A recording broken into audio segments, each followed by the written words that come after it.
আসসালামু আলাইকুম everyone, welcome back to my channel. চলে এসেছি সতেজ পাতা থেকে। আজকে আপনাদের সাথে শেয়ার করব বিয়েবাড়ির একটি মজাদার রেসিপি। এটি হচ্ছে পেপার প্লাস্টিক চাটনি নামে পরিচিত।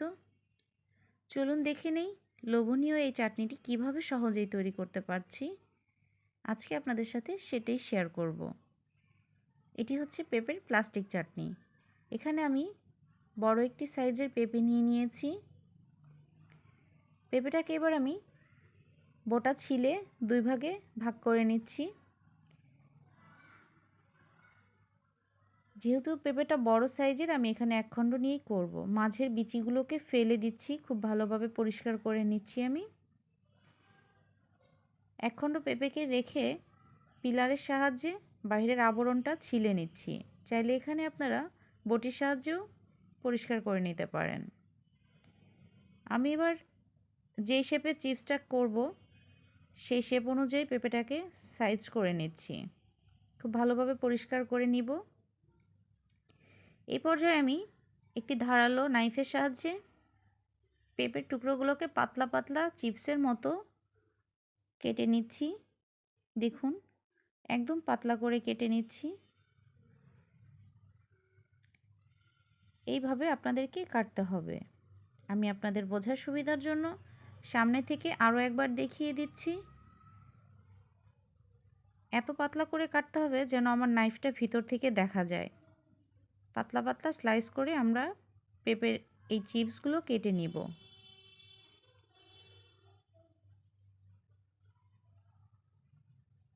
সম্পূর্ণ পেঁপেগুলোকে আমি কেটে নিয়েছি।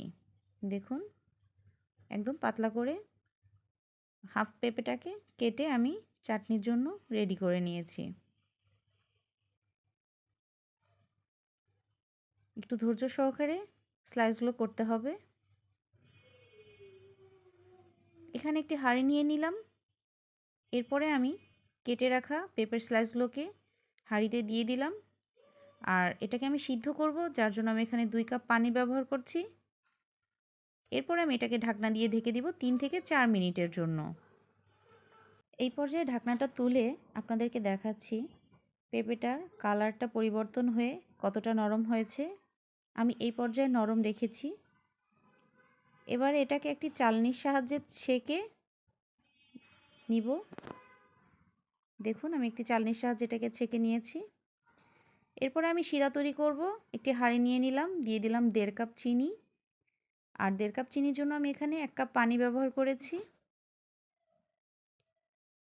যতক্ষণ পর্যন্ত চিনিটা না গলবে ততক্ষণ আমি একটা কাঠি দিয়ে নাড়াচাড়া করে নিব। চিনিটা গলা পর্যন্ত অপেক্ষা করব। এর মধ্যে দিয়ে দিলাম তেজপাতা একটি, দিয়ে দিলাম দারচিনি আর এলাচের গুঁড়ো 1/2 টিস্পুন, দিয়ে খুব ভালোভাবে নাড়াচাড়া করে নিব। এই পর্যায়ে নাড়াচাড়া করে আমি এর মধ্যে দিয়ে দিব সামান্য একটু লবণ। লবণ দিলে পেঁপের প্লাস্টিক চাটনিটা খেতে খুবই দারুণ লাগবে। ভালো করে জাল করে চিনির পানিটাকে টানিয়ে নিচ্ছি। এখন দিয়ে দিলাম সিদ্ধ করে রাখা স্লাইসড পেঁপেগুলোকে দিয়ে শিরার সাথে খুব ভালোভাবে মিশিয়ে দিচ্ছি।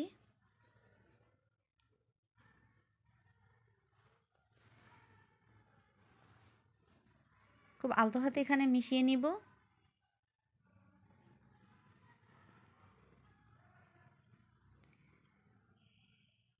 এই পর্যায়ে আমি এর মধ্যে দিয়ে দিব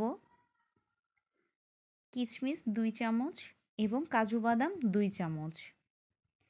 কাজু বাদাম এবং কিশমিশের ভিতরে যেন চিনি শিরার মিষ্টিটা পরিপূর্ণভাবে ঢুকে যায়, এজন্য আগেই দিয়ে দিলাম। এবং আমি এখানে 7 থেকে 8 মিনিটের জন্য মিডিয়াম টু লো ফ্লেমে রান্না করব। যারা আমার চ্যানেলটি এখনও সাবস্ক্রাইব করেননি, please do subscribe my channel. আমার ভিডিওগুলো যদি ভালো লাগে তাহলে অবশ্যই আমার ভিডিওগুলো শেয়ার করবেন। দেখুন, জাল করে চিনি শিরাটা একদম টানিয়ে নিয়েছি।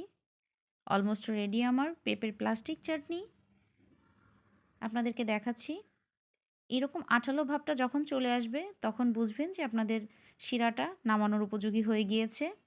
আপনাদের বোঝার সুবিধার জন্য আমি আরও একবার দেখিয়ে দিচ্ছি। এখানে আমি 2 আঙ্গুলের সাহায্যে একটি আঠালো ভাব যখনই আপনারা বুঝতে পারবেন, ঠিক তখনই বুঝতে হবে যে এটা নামানোর উপযোগী হয়ে গিয়েছে। আপনার শিরাটা একদমই রেডি। আমি আমার চুলার জালটা বন্ধ করে দেখিয়ে দিলাম। এ পর্যায়ে নামিয়ে নিয়েছি। তৈরি হয়ে গেল পেঁপের মজাদার প্লাস্টিক চাটনি। আমারটা তো খেতে মাশাআল্লাহ অনেক দারুণ হয়েছে। আপনাদেরটা কেমন হলো অবশ্যই কমেন্টসে জানাবেন। Thank you for watching.